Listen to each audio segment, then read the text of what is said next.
जोङो अल बड' डिजिटेल जार्नालाइजेसना सानसेनि मेहेरगोनां हाबाफारिजों जोङो खौरांगिरि मावबादा जोङो खुंदों आरो बे खौरांगिरि मावबादाया जोबोद मेहेरगोनाङै जाफुंसारबाय आरो बे हाबाफारियाव जोङो फुंखा सुबुं महरै हांख्रायनानै लाबोदों जोङो क'क्राझारनि सिनियर जार्नालिस्ट आरो बिथाङा क'क्राझार प्रेस क्लाबनिबो बिथाङा बारग' आफादगिरि बिथां प्रितम ब्रह्म चौधुरी आरो सिनियर जार्नालिस्ट जों बयबो मिथिगौ बिथाङा दा सेन्टिनेलनि स्टाफ रिपर्टार बिथां अजित बसुमतारी आरो बेनि उनाव जोङो आसाम टक्सनि मेनेजिं डिरेक्टर फर्मार बारग' मेनेजिं डिरेक्टर बेदब्रत बरा बिथांखौबो जोङो फुंखा सुबुं महरै हांख्रायनानै लाबोदोंमोन। बेनि उनाव दा क्रस कारेन्टनि एडिटर बिथां ध्रुबज्योति धनन्त्री बिथांखौबो जोङो आलासि हिसाबै हांख्रायनानै लाबोदोंमोन आरो बेजों लोगोसे बेवहाय बाहागो लाफैदों आलासि महरै दुलाराय बर' फरायसा आफादनि गाहाय नेहाथारि खनिन्द्र बसुमतारी आरो बर' साहित्य सभानि दैदेनगिरि बिथांमोन आरो बिथांमोनजों लोगोसे रहस्य जिथु मान्थलि एसामिस मेगाजिन बेनि सुजुगिरि बाबुरा बाहाकासाम बिथाङाबो बेवहाय बाहागो लाफैदों आरो बिथांजों लोगोसे बे जायगानि तामुलपुर कलेजनि गोरायुं डक्टर जगेन बर' आरो लोगोसे तामुलपुर डिग्री कलेजनि प्रिन्सिपाल बिथां सर्वेश्वर ब्रह्म बिथाङाबो बाहागो लाफैदों।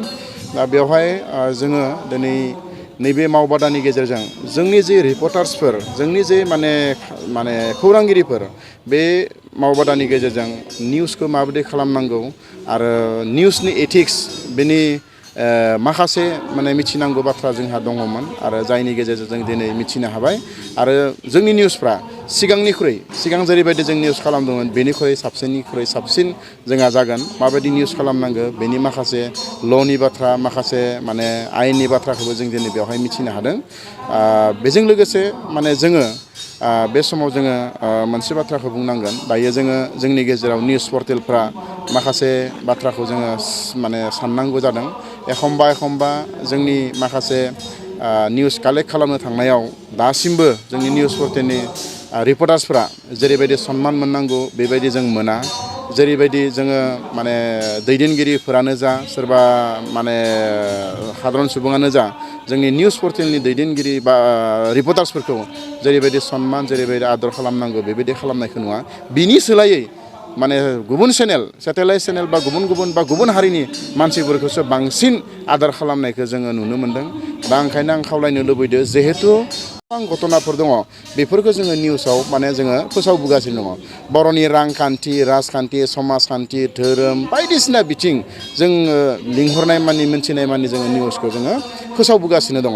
दा बेनिखायनो जिहेतु बर' रावा जिहेतु ओइथसिडुलाव हाबबाय दायो जोङो डिजिटेल मिडियायाव जोंनि रावखौ इस्टाब्लिस खालामनाय फोसावनायाव जोङो बाहागो बा जों खामानि मावगासिनो। एक नम्बराव जोङो निउस पर्टेलफोरानो दैलि जोङो नायबुलियो जोङो नैबे गासैबो निउस पर्टेलनि जेथा निउसफोरखौ जुदि नायोबा जोङो पार डे 60-70टासो जोङो बर' लेंगुवेजजों जोङो डिजिटेल मिडियायाव जोङो बेखौ आङो खावलायदों आरो एखमबा जोंनि दैदेनगिरिफोरनिफ्रायनो जोङो जोंनि माखासे पार्टि बा गुबुन हानजानिफ्राय जोङो एखमबा फिसा बाथ्रा बियो आं बुंनांगौ नङाबा आं बुंनो लुबैदों जे हमनानै ला मोनसे निउस होनो थांनायाव बै निउसखौ बे दैदेनगिरि बा मोनसे हानजानि मानसिया बै हानजानिखौ जुदि रायोब्ला अब्ला बेवहाय डाइरेक्टनो जोंनि निउस पर्टेलनि बा निउस रिपर्टार्सफोरखौ दाय जायो।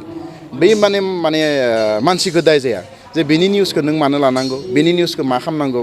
दा जोंनिया जाबाय गुफुर गोसोम माइगाब जुजाय जों बेखौ नाया बयबो मानसिनि निउसखौ लानांगौ बयखौबो जों फोसावनांगौ बयनिबो निउसखौ आरो बयखौबो जोङो जोंनि जि एसिसनाव थानाय जेसेबां जोंनि रिपर्टार्सफोर दङ जों रावखौबो बे उमुक पार्टि तुमुक पार्टि गैया। सोरबाया सोरनो भट होदों बे उननि बाथ्रा खिन्थु निउसखौ जोङो सानफ्रोमबो समान नोजोरजों नायो।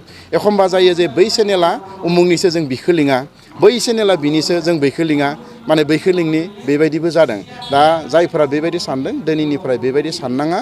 जोङो बयबो खौसेयैनो थांनांगोन बर' हारिखौ गेरेमसा हारि हिसाबै दानायाव जोंबो निउस पर्टेलनि दैदेनगिरिफोर बा जोंनि रिपर्टार्सफोर जोंबो खामानि मावनो थाखाय दिनै जानजि खाफ्राना ओंखारबोदों नोंथांमोना जाहाथे जोंखौ आदारवाइस लाया आरो माबाफोर दङबा जोंखौ डाइरेक्ट कन्टेक्ट खालामो जे बै माने जोंनि माने रिपर्टार्सआ ओरै खालामगासिनो दङ ओरै खालामगासिनो दङ होनना जोंनो फन हरनानै जोङो माने फोरमायोब्ला जोंहा गोरोन्थि जायोब्ला जोङो बेखौ जों सुद्रायनानै लागोन दा जोबथारनायाव बयबो रायजो राजाया जोंनि निउस पर्टेलखौ अनसायनायनि थाखाय जोंनि निउसफोरखौ नायनायनि थाखाय पजिटिभ साननायनि थाखाय जोबोद साबायखर जासिबाय आरो जोंखौ इयुन समाव जोंनि निउस पर्टेलाव निउस होनायाव जोंनि रिपर्टार्सफोरखौ जाहाथे मोजां फारसे बा जौगानायाव नोंथांमोना जाहाथे जोंखौ सहाय खालामो बेनि थाखाय आं रायजा नोंथांमोनखौ आखाइ खबजोबै आर'ज गाबनानै बेखिनिखौनो बुंनानै आं फोजोबबाय गोजोन्थों।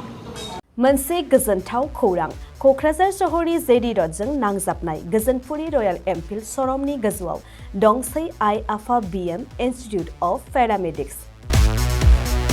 बे आइ आफा बिएम इन्स्टिटिउट अफ पेरामेडिक्सआ नोंथांमोननो लानानै फैदों देहा जोथोन लाखिनायनि माखासे आयदाफोरनि गोदान सोलोंसालि।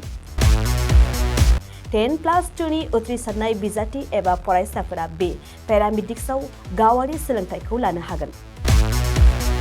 क'क्राझार सहरनि गोजोनपुरि एबा गांजिमा बाजारजों नांजाबनाय आइ आफा बिएम इन्स्टिटिउट अफ पेरामेडिक्सआ नोंथांमोननि थाखाय गोदान मुं थिसननाय आयदाफोरानो जादों medical laboratory technology assistant nursing first aid patient care dialysis technician OT technician physiotherapy कर्सखौ 2 बोसोरनि गेजेरावनो आबुं खालामनानै BSS डिप्ल'माखौ लानो हागोन। बेजों लोगोसेयैनो ICU टेक्निशियान आरो रेडियोल'जि टेक्निशियान कर्सखौ बोसोरसेनि गेजेरावनो आबुं खालामनानै BSS डिप्ल'माखौ लानो हागोन। लोगोसे गासैबो डिप्ल'माखौ लानायनि उनाव सरकारि साख्रि मोननायनिबो सुबिदा दं। जुदि नोंथांमोनहा बेफोर कर्सनि थाखाय गोदानै मुं थिसननो गोसो दंब्ला आइ आफा बिएम इन्स्टिटिउट अफ पेरामेडिक्सनि नैबे मबाइल नम्बर 9821663110 एबा 6002559220 आव थोंजों सुलाद ला।